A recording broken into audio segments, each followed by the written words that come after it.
शेंगदाण्याची चटपटीत अशी टेस्टी अशी चाट बनवलेली आहे. बघताच तोंडाला पाणी सुटेल अशी चाट आहे.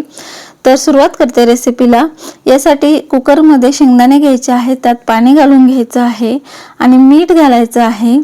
झाकण लावून कुकरच्या 3 ते 4 शिट्ट्या करून घ्यायच्या आहेत. नंतर वाफेवरती हे शेंगदाणे थोड्या वेळ असे शिजू द्यायचे आहेत आणि नंतर गॅस बंद करून मग काढायचे शेंगदाणे. आता बारीक चिरून घेतलेला आहे कांदा, टोमॅटो सुद्धा बारीक चिरून घ्यायचा आहे. इथे मी 2 मिरच्या घेतलेल्या आहेत. लहान मुलांसाठी चाट बनवत असाल तर मिरची न घालता थोडीशी लाल तिखट घातलं तरीही चालणार आहे. मिरच्या अगदी व्यवस्थित बारीक चिरायच्या आहेत. त्यानंतर कोथिंबीर बारीक चिरून घ्यायची आहे, लिंबू चिरायचं आहे. आणि हे बघा कुकरच्या 3 शिट्ट्या झालेल्या आहेत आणि शेंगदाणे मस्त असे शिजले आहेत. त्यातलं पाणी काढून घेतलेलं आहे.